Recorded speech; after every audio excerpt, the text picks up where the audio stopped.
discussion panel. I'm going to ask you 3 questions about the state of the digital sector and industry, and especially in this country, and for growth hacking and UX and digital design in particular. So let's start maybe with an overview of the digital industry in Portugal and your opinion on it.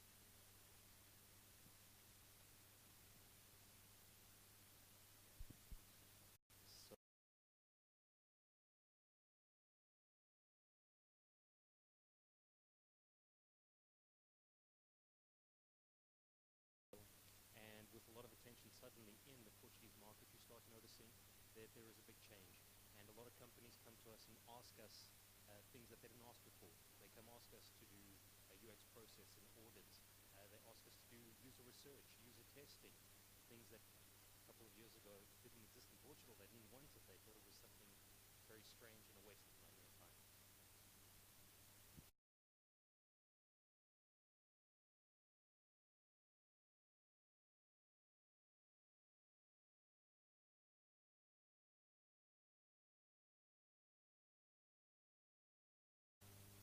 If we are talking about digital, I think more as I want to connect with everyone and not specifically with people in Portugal.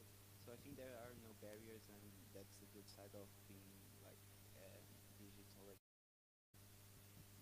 You said it yourself, João, and Hugo just mentioned that clients come to him and to his company, to High Interactive, asking for things that they didn't ask before, such as a UX process.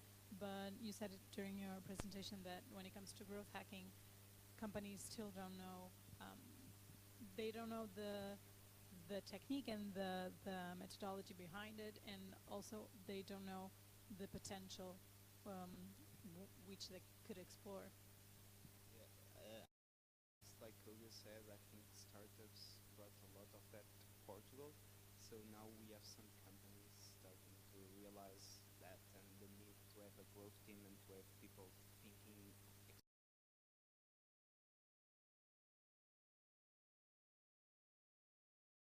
But like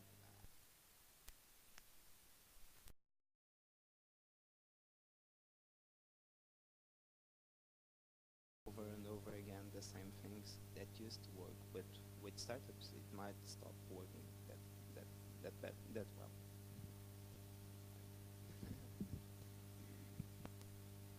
And when it comes to mixing growth hacking and UX, how would you say that both areas, both fields could overlap and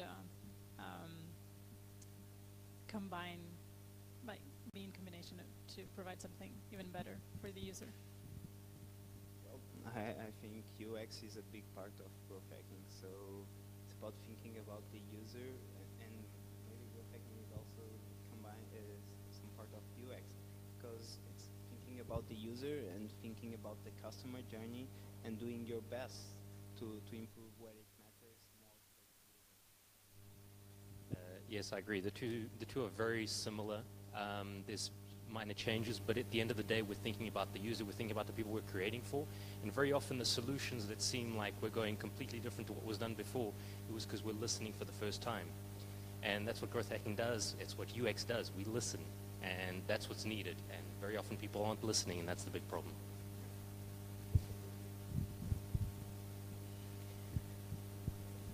And what about the users? The users. The users are changing as well, because the user now doesn't get a product because, for example, someone famous is using the product.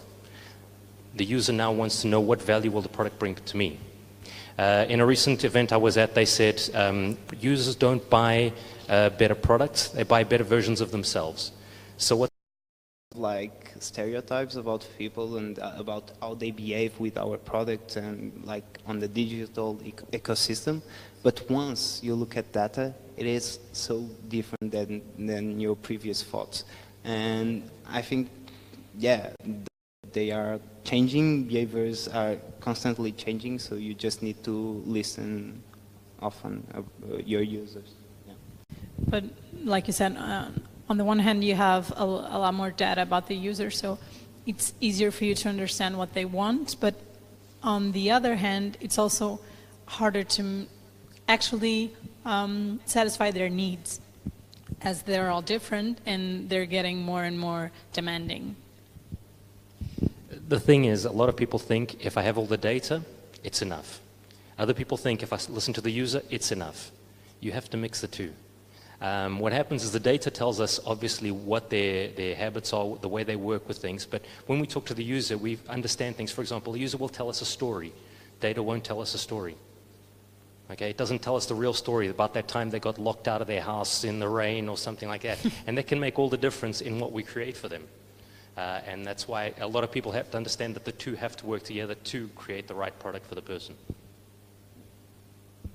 Yeah, I would have to say that data is more important, but I totally agree. You have to combine both.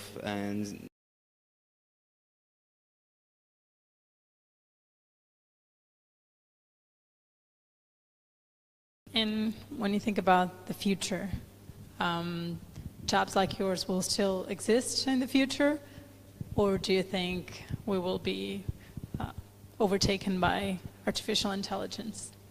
Well, growth hacking was something that was created like 8 years ago, so I think it's like still starting. So I guess I'll still have a job 10 years from now.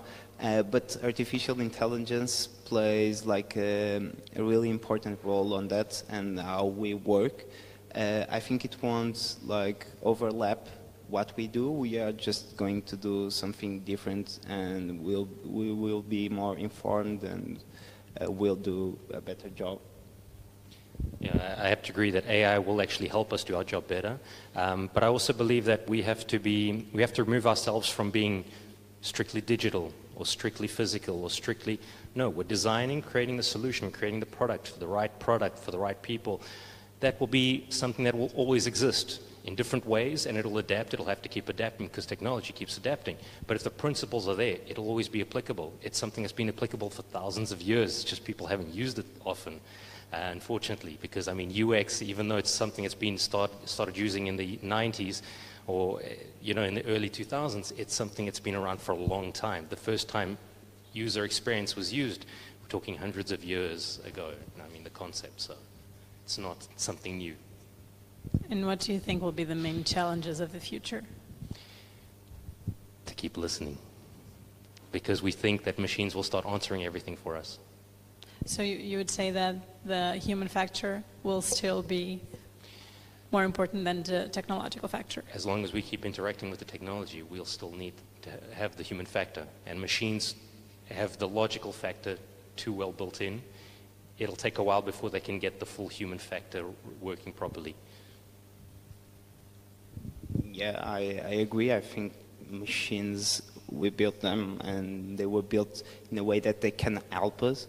So yeah, I think we need to adapt and work with them. And at least for me, like the things I get with the evolution of technology and the data I get access to, it's like it makes my job so much easier.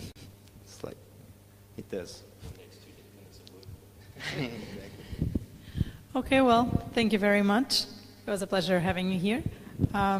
Thank you for being here as well, and I hope to see you in another event like this.